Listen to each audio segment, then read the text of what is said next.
Tonight, you might be asset rich, as they say, but you can be cash poor. We're not absolutely cash poor, but we're not strongly. the city taking a look at the state of their finances at the end of 2016. Plus, I think it's been about a 4-year journey from when we kind of initially approached different people. after a long wait, the Lloydminster Community Youth Centre officially opens the doors to their new home. And some student Red Cross ambassadors sharing the anti-bullying message to their younger peers. This is Newcap News with Nicole Stilger. Good evening and thanks for joining us. We begin tonight with reports of an oil spill near the wastewater treatment plant. At around 12:30 this afternoon, the city's operations team responded to the reports and, along with the fire department, are now working to curb the environmental impact. The city says the Saskatchewan Water Security Agency has been notified and the cause of the spill is still under investigation. They are also asking people to avoid the area. If you have any information about the spill, contact the City of Lloydminster's Public Safety Office at 780-874-3710. Well, after an extensive budget process, the city taking a look at its financial shape at the end of 2016. And as Adam McVicker reports, despite a surplus, the buckling down continues at City Hall. It was a better than expected end to 2016 for the City of Lloydminster's Finance Department. City Council spent Monday's meeting going over the debt repayment schedule and a financial position report. The city ending 2016 with an over $19 million surplus, but a 4% tax increase has some residents scratching their heads. Officials were quick to clarify. Roads and sewers and structures, so you don't necessarily see all that in terms of cash, and it isn't something that you can go out and spend with. It's just something that exists in the city's possession. You might be asset rich, as they say, but you can be cash poor. We're not absolutely cash poor, but we're not strongly. According to administration, that surplus translates to about $2 million on the operations side.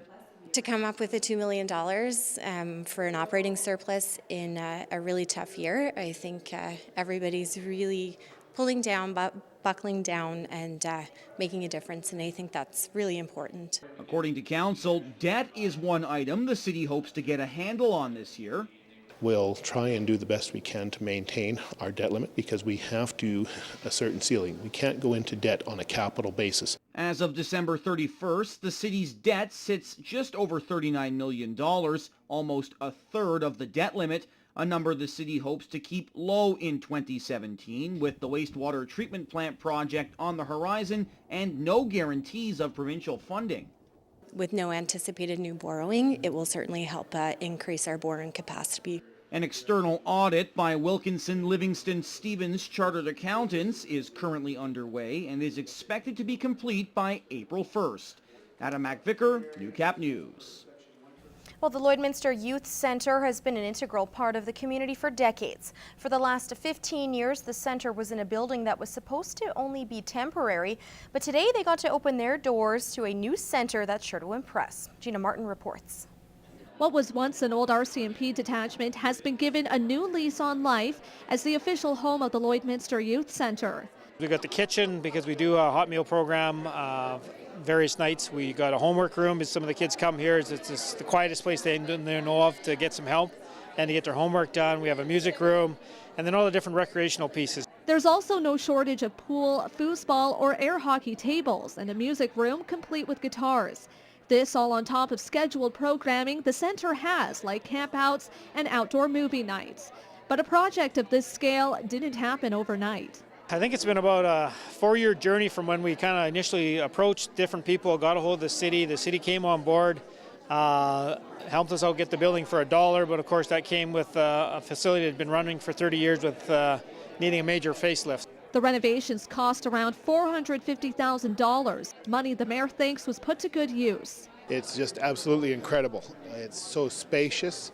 It's been updated. There's windows been added, I believe, and it's just, we're filled with so many exciting things here for the youth. I'm really taken back by it, and there's a lot of hard work that's gone into this, and I can see it's going to be well received by our community. But the work isn't quite done yet. In fact, another portion of this building will be used for the Lloydminster Interval Home. This end of the building, which your camera is showing, is youth center space.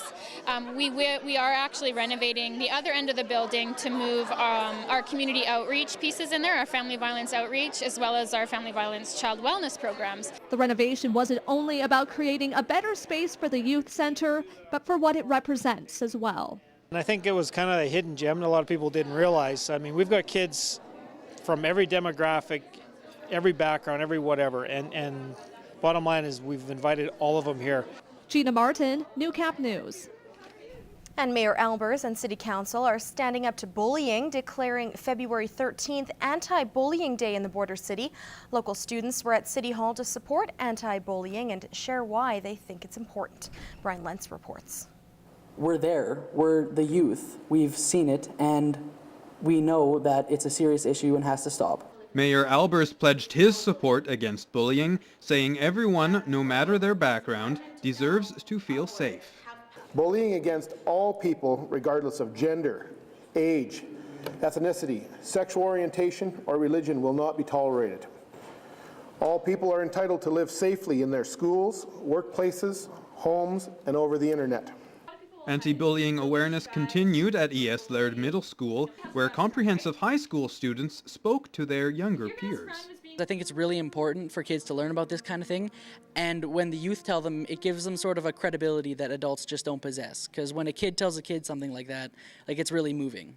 Presentations covered topics from what are labels and stereotypes to how to help a victim of bullying. It's okay. Something is going to happen that will help you, and I can help you if you need it. Every individual, community, and government of Canada must do everything possible to help all people affected by bullying. Brian Lentz, Newcap News. A powerful interactive display on at Lloyd Comp today as Indigenous and non-Indigenous people gathered to learn more about Canada's history. Angie Mellon explains. The mayor, city officials, the RCMP, teachers and students had the chance to learn about the history of Canada's Aboriginal peoples, taking part in a blanket exercise. Well, the importance is just so people understand what had happened in Canada and the history of Indigenous peoples. And it's not, it hasn't always been in our textbooks and in our history classes and things like that. And it's really important, especially now with the Truth and Reconciliation process, how do we move forward? The exercise involved blankets spread out on the floor. Participants were asked to step onto the blankets in the roles of Indigenous people. As the activity continued, blankets were removed and people were asked to sit down to represent the loss of land and lives of Aboriginal people throughout Canada's history. You need to feel it in your heart, you can tell somebody blue in the face to do something, but until you feel it and invoke that emotion, and that's what's so powerful by this activity. The goal of the exercise is not only to educate, but to get participants to step into the shoes of Aboriginal people. When she plays the song of the woman singing to her son, that really gets me because I'm so close to my mom, and that almost brings me to tears just hearing the feelings in that woman's voice. Bayla Linz is learning how to conduct the blanket exercises, and while she isn't sure when and where they will take place, she's excited to be a part of the reconciliation process. I had no idea when I first walked into this school. I had no idea I was going to come into having such opportunities, and I had no idea of the history that this whole that Canada carried, I guess, and being able to share it with people makes me happy. The blanket exercise was an emotional experience for the participants, a display of the need to honor the past and reconcile moving forward. Angie Mellon, Newcap News. Well, tax season, a time most people dread, but do your homework, and there may be more ways to get a little extra cash into your pocket for this year's tax return. A misconception a lot of people have is they don't have to file their taxes when they have a low income. However, you can miss some government tax credits that come from other places. Things like tuition, books, and you can transfer those things to you so that to the parent, so that the parent can use it to reduce taxes. Stuff like transit passes, those little things that get missed. Medical expenses are another big one to include on your tax return to help you save money. Staying organized by filing monthly during the year, taking advantage of online banking, or even seeking professional services can help you get the tax credits you're entitled to. And some of your own additional banking accounts can actually help you get more money from the government.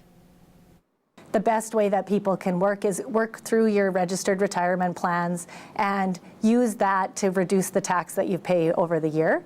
That's probably the biggest thing. And the date this year is March 1st to get that piece done. You're even able to file your own taxes on the Canadian Revenue Agency website.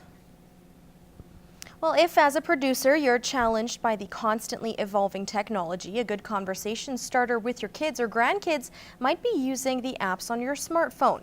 Gerard Lampow gets some encouraging pointers on apps in agriculture. That there's budgeting apps, so if you're doing a budget for the day or the budget for the year, you can put it all in there and it's all right there at your fingertips for you. Karen Smith grew up on a farm south of Tisdale. She has studied at the University of Saskatchewan doing animal science and agribusiness. She was speaking to producers recently about the benefits of agriculture apps on your smartphone. You know, there's everything from the farm management apps where it can get really complex. You can log every detail of the farm into that app, right down to the banking app, so you can do online banking. There's agronomic apps are really popular, so you know the tank mix applicators, the weed IDs, those sorts of things, they're all pretty useful for when you're out in the field. There's the field scouting app, so if you see a problem you can put a pin in your field and come back to it a week later. Ag associations are also getting into the App Store as the Canadian Honey Council in late 2016 launched their own app to better engage their members. If there's a need for it and producers are going to use it, then why not create it, right? Let's support them and let's get on that. But the big challenge for many people, not just producers, is adjusting their minds to all the technology at your fingertips. You know, start slow and start what you're comfortable with. So maybe it's something as simple as talking to your local grain terminal and getting them to send you text on the grain markets and the grain prices for the day. Gerard Lampow, Newcap News. And a cat and a dog are featured in this week's Pet Project. Marshmallow is a 3-year-old domestic short-haired cat, and 1-year-old Willow, the mother of the 2 pups featured on last week's episode, is also up for adoption. Here's John from the SPCA.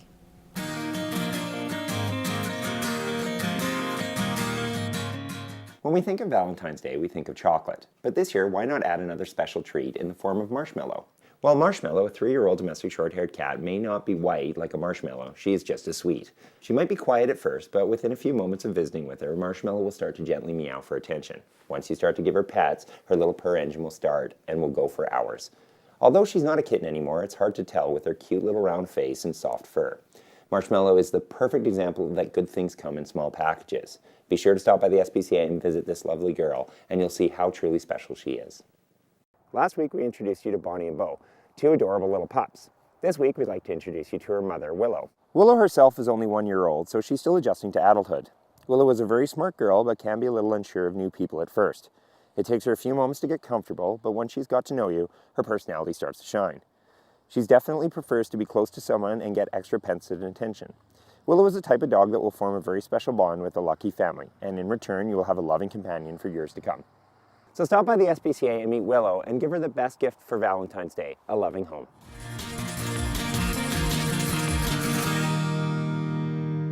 Well, cheering at a Bobcats game can no doubt work up an appetite. In this week's Beyond the Boards, Drew Miller goes behind the counter at the Civic Centre's concession to show us how they've got you covered. All right, what can I get you? When fans come to a Bobcat hockey game, they expect to be entertained. But the Civic Centre's concession is just as important as the game itself. We come in about 5:30 so that we can be ready to open the doors by 6 o'clock and get the burgers on so that people aren't waiting, get the popcorn ready, get the coffee going, and good to go. On average, the concession gets about 350 customers during each game, and it offers a lot of options for the fans. Fries and gravy, fries, burgers, hot dogs, we have deep fried pickles, Cactus Nuts chips. We try to keep a good variety. While a hockey game has 3 periods, for concession cashier Ashlyn Winterholt, intermission is the concession's game time. It gets super busy. We have over, I don't even know how many people, but it's constant. You don't really get a break during intermission. You only got 15 minutes to try and feed as many as you can. You don't want anybody waiting, so to keep things running smooth and make short wait times as much as we possibly can. So you want a hot dog? What kind of chips? It's fun. I enjoy working here. I just love talking to people, and I love how happy they are when they come and see me. And of course, you can't have a concession without this one item on the menu. Popcorn, hands down. Drew Miller, Newcap Sports.